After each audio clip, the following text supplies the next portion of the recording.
안녕하세요. 말씀 메이커리 983번째 시간 기도하심으로 시작하겠습니다. 거룩하신 주님 감사합니다. 주님의 말씀을 묵상합니다. 성령님께서 말씀에 조명이 되어 주시옵소서. 우리 주 예수 그리스도님의 이름으로 기도합니다. 아멘. 네, 오늘 보신 말씀은 시편 52편 1절에서 9절까지의 말씀입니다.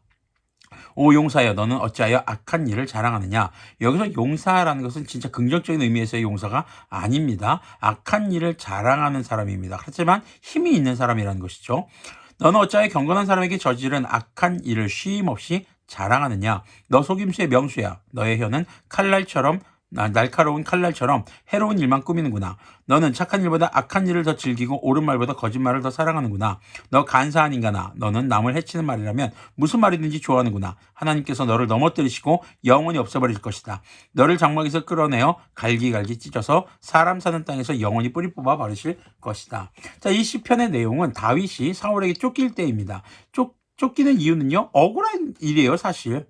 사울이 질투심에 눈이 멀어서 다윗을 죽이려고 했거든요. 그러니까 다윗은요, 죄 지은 게 없어요. 잘못한 게 없어요. 그런데 쫓기고 있는 거예요. 그럴 때 아히멜렉의 집에 숨어 있을 때 도액이라는 사람이 그것을 보고 사울에게 가서 밀고를 하게 됩니다. 사실 도액이라는 사람도 압니다. 다윗이 잘못한 게 없다는 걸. 그런데 자신을 출세하기 위해서 자신이 좀 더 높은 지위를 얻고 또 물질을 얻기 위해서 좀 다윗이 악한 사람이 아니라는 걸 알면서도 사울에게 지금 신고한 거죠. 그런 도액을 보고 화가 날 수 있겠죠. 억울할 수 있겠죠. 근데 다윗은 어떻습니까? 하나님께서 너를 심판하실 거야. 모든 심판을 하나님께 맡기는 태도를 보이고 있습니다. 6절 보면요. 의인이 그 꼴을 보고 두려운 마음을 가지고 비웃으며 이르기를 저 사람은 하나님을 자기의 피난처로 삼지 않고 제가 가진 많은 재산만을 의지하며 자기 폭력으로 힘을 쓰던 자다 할 것이다. 결국 최후에 웃는 자는 누가 될 것일까? 누가 됩니까? 의인입니다. 하나님을 의지하는 자입니다. 하나님을 피난처로 삼은 사람들입니다. 그럼 누가 간사한 자로 심판을 면치 못할 자가 됩니까? 자신의 재산을 의지하는 사람, 폭력으로 자신의 힘을 의지했던 사람, 재산이나 힘이 사회적 지위가 피난처가 된 사람들은 결국 주님의 심판을 면하지 못하게 되는 것이죠. 8절 보면요. 그러나 나는, 여기서 나는 다윗이라고 볼 수 있겠죠. 하나님의 집에서 자라는 푸른 잎이 무성한 올리브 나무처럼 언제나 하나님의 한결같은 사랑만을 의지하련다. 주님께서 하신 일을 생각하며 주님을 영원히 찬양하렵니다. 주님을 믿는 성도들 앞에서 선하신 주님의 이름을 우러러 기리렵니다.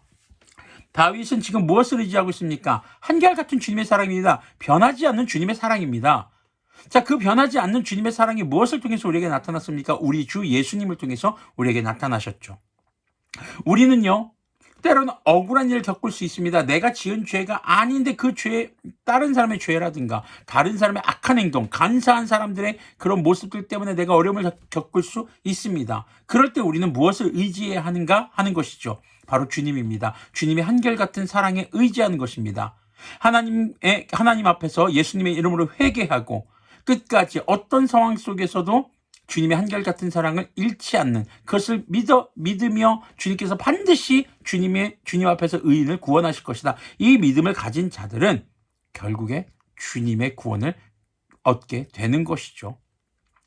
자, 그러면서 이 다윗은 지금 도액에게 지금 억울한 일을 겪고 이런 어려운 상황들이 다 해결돼서 이 찬양을 하는 게 아닙니다. 그런 상황에서도 한결같은 사랑만을 의지하기에 주님을 찬양하겠다라는 고백을 하고 있고 주님을 예배하고 있는 것이죠. 시편 52편은요. 억울함을 토로하는 것이 아닙니다. 도액을 고발하는 것이 아닙니다. 의인은 반드시 이길 거야 이런 것도 아닙니다. 시편 52편은 하나님을 찬양하는 것입니다. 한결같은 사랑으로 하나님을 구하는 자들, 하나님을 피난처로 삼는 자들, 하나님 앞에 겸손하게 회개하는 자들, 바로 그런 사람들을 의인으로 세우시고 그런 사람들을 구원하시는 하나님을 찬양하고 있는 것이죠. 우리는 재산을, 힘을, 사회적 지위를 의지하고 그것을 피난처로 삼는 사람이 될 것인가? 아니면 하나님의 한결같은 사랑을 의지하여 하나님을 피난처로 삼는 사람이 될 것인가? 우리의 삶의 고난이 해결되었기 때문에 주님을 찬양하는 것이 아닙니다. 주님의 한결같은 사랑이 내가 억울함과 고난 속에 있을 때도 나와 함께 하시기 때문에 찬양할 수 있는 것입니다. 오늘도 그렇게 주님의 한결같은 사랑을 경험하며 그것을 믿고 바라며 우리가 주님을 예배하는, 주님을 찬양하는 그런 그리스도인들이 되기를 소망합니다. 기도하겠습니다. 거룩하신 주님 감사합니다. 주님의 말씀을 묵상합니다. 주님, 억울하고 힘들고 괴로운 상황들이 우리 인생에 다가올 때가 참 많이 있습니다. 그럴 때에 주님의 한결같은 사랑을 의지하여 주님 앞에 겸손히 주님을 의지하고 주님을 피난처로 삼는 주님의 자녀들을 구원하시는 주님을 바라며 오늘도 찬양하는 삶을 살게 인도하여 주시옵소서. 우리 주 예수 그리스도님의 이름으로 기도합니다. 아멘. 네, 오늘도 주님의 한결같은 사랑을 의지하며 주님을 찬양하는 우리의 삶에 주님께서 주시는 기쁨과 밝은 안색이 가득하기를 소망합니다.